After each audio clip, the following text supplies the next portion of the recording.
लेकिन एक चर्चा आई थी, सही गलत नहीं पता, कि 22 में जो कांग्रेस के विधानसभा के उम्मीदवार थे उनको लखनऊ पार्टी ऑफिस से फ़ोन कराया गया कि आओ सक्रिय हो दोबारा से। उसमें 70% के फ़ोन बंद मिले, बोले ये नंबर मौजूद नहीं है, इस पर इनकमिंग की सुविधा नहीं है। उनने फ़ोन ही बंद कर लिया। बोले ससुर कौन अपना किराया खर्च करके लखनऊ जाएगा, धक्के का है, कुछ नहीं रखा। ये सच है झूठ है मुझे नहीं पता, लेकिन ये बात आई थी गंभीरता के साथ कि फ़ोन बंद है। भाई आदमी देखा हमको वोट मिला 1200, अब क्या फ़ोन खोल के रखे, बंद करो फ़ोन विधानसभा में। खैर जोशी जी, आगे चल के इस प्रोजेक्ट इस तरह पर भी आप विचार कर सकते हैं। नेता आपके पास भी दमदार है, वो बड़े हैं, नहीं? वैसे देखो एक बात बताएं, 5 आपके परिवार के लोग हैं लोकसभा में, क्या? और 10 सीटें हैं, 2-2 बट जाए तो बिल्कुल आइडियल सिचुएशन है। 5 दूनी 10, नहीं?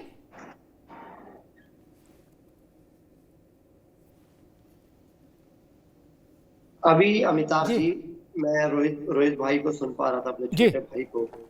ये कह रहे थे अभी जो चुनाव हुआ है और गलतफहमी ऐसी पाली हुई है कि ये लोग एक दूसरे के खिलाफ चुनाव लड़ रहे हैं, लेकिन ये भी रिजल्ट देखा है देश ने, एक दूसरे के खिलाफ लड़कर भी भारतीय जनता पार्टी और अलायंस को हराया। परिणाम आपके सामने है। अभी जो चुनाव, अमिताभ जी सही है गलत है विषय? चुनाव में भारतीय जनता पार्टी की बुरी तरह हारी, बद्रीनाथ और हरिद्वार की सीट हुई, अन्य सीटें आपको पश्चिम बंगाल की बताने की आवश्यकता है। देश के बड़े पत्रकार मुझे लगता है मैं आपको इतना बताऊंगी, मेरे को भी शौक है। तो हार यही है, वो कंटिन्यूशन जारी है 2024 वाला।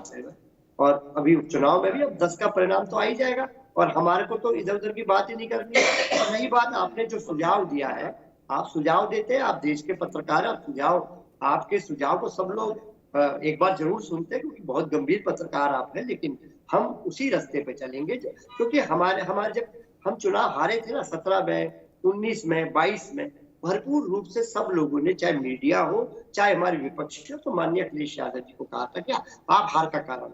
लेकिन 2024 में जो सूत्र दिया में पीडीए प्लस इंडिया का, वो हमारे नेता माननीय अखिलेश यादव जी ने दिया है, और निश्चित तौर पे वही इस जीत के नायक है। और पीडीए प्लस इंडिया हमारा एकमात्र फार्मूला है। हम इसी फार्मूले के साथ इस उपचुनाव में जनता के बीच में। ठीक, रत्नाकर जी, जोशी जी कह रहे हैं कि हार का सिलसिला जारी है। कहना चाहता हूं जी कि नहीं, पूछो नहीं, समय कम, अब बता ही दो बस। हाँ। नहीं, मैं इनसे पूछना चाहता हूं, इन्हीं से, जोशी जी से। अगर हम हार गए तो हमने तीसरी बार सरकार कैसे बना ली? हमने अपने एनडीए गठबंधन की तीसरी बार पूर्ण बहुमत की सरकार कैसे बना ली?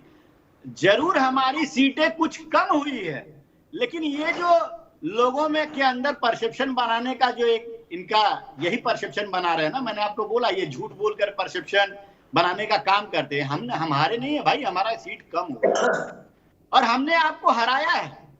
हमने आपको 14 में भी हराया है, 17 में भी हराया है, 19 में भी हराया है, 22 में भी हराया है, 24 में भी हराया है। और हमारे मित्र यहाँ पे त्रिपाठी जी बैठ के दावा कर रहे थे कि हमने रोक लिया।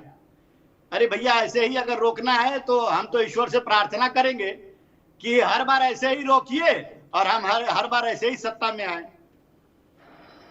और रोकते कैसे हैं?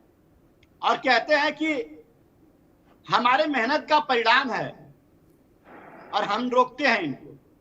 भैया, आप पिछले 10 लोकसभा चुनाव का जरा नतीजा निकाल कर देख लीजिए। अभी अमिताभ जी भी वही बात कह रहे थे। 84 के बाद इस देश में 10 लोकसभा का चुनाव हुआ है, एक में भी पूर्ण बहुमत आप हासिल नहीं कर पाए।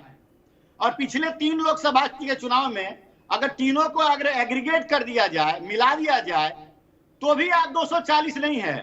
फिर भी आप जनता के बीच में वही किरदार निभा रहे हैं कि भाई हम 99 सीट हासिल कर लिए हैं। अरे आप 100 में 99 नहीं हासिल किए हैं, आप 543 में 99 सीट हासिल किए हैं। ये जनता में बताइए। आप 100 में 99 वाला सगुफा मत छोड़िए, ठीक है? और दूसरी चीज मैं कहना चाहूंगा, अमिताभ जी सुन लीजिए, सुन लीजिए, मेरी बात सुन लीजिए त्रिपाठी जी। अब मैं पीडीए पे आता हूँ। वो बात बहुमत ले आए अगर जो जुमले की दम पर, फिर आप झोला उठा के निकलने की तैयारी में हैं।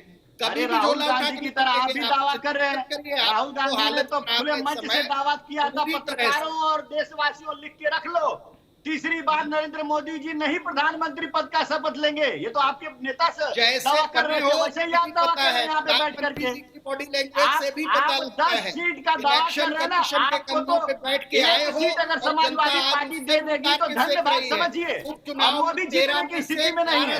आप अपने अस्तित्व की रक्षा करिए, पहले अपना अस्तित्व बचाइए, अपने अस्तित्व की रक्षा करिए, फिर आप जो है सरकार बनाने का दावा करिएगा और आगे रोकने की मंशा रखिएगा।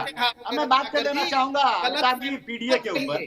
आपकी जो हालत है और जो हालत होने वाली है, आप अभी अरे भाई साहब सुन लीजिए, आप बोलो, आप बोलो जी। मैंने आप गिना दिया ना क्या क्या हम लोग की हालत है। 14 में भी हम लोग की हालत अच्छी रही, 17 में भी, 19 में भी, 22 में भी, 24 में भी हम लोग की हालत बहुत अच्छी और आगे भी रहेगी। आप आराम से बैठिए। हाल है हर सीट पे। देखिए अभी और बहुत अभी अमिताभ जी इन 10 सीटों के परिणाम जब देखोगे, हमारे जो समाजवादी पार्टी के प्रवक्ता जोशी जी हैं, त्रिपाठी जी जरा मुझे समाजवादी पार्टी की बातों को भी रख लेने दीजिए जी। अभी हमारे भाई कह रहे थे कि हम पीडीए प्लस इंडिया, हमने पांडे जी को जो है नेता प्रतिपक्ष बनाया, माता प्रसाद पांडे जी को नेता प्रतिपक्ष बनाया। अरे भैया, आपने शौक में नहीं पांडे जी को, माता प्रसाद पांडे जी को नेता प्रतिपक्ष बनाया, आप अपने चच्चा को जो है गच्चा देने के लिए माता प्रसाद पांडे जी को आपने बनाया नेता प्रतिपक्ष। क्योंकि अखिलेश यादव चाहते हैं कि उनको कहीं से भी, किसी भी अपने पारिवारिक सदस्य या संगठन के किसी भी नेता से उनको खतरा ना हो, इसलिए वो अपने वरद हस्त ऐसे इंसान को बनाना चाह रहे थे जो जैसा कहें वैसा करें। अगर चच्चा को बनाए होते तो शायद वह नेता प्रतिपक्ष की भूमिका में ज्यादा अनुभवी और ज्यादा काबिलियत से अपनी बातों को रख पाते। तो ये आप शगुफा देना छोड़ दीजिए कि पांडे जी को आपने पीडीए के तहत, अगड़े के तहत बनाया। ठीक।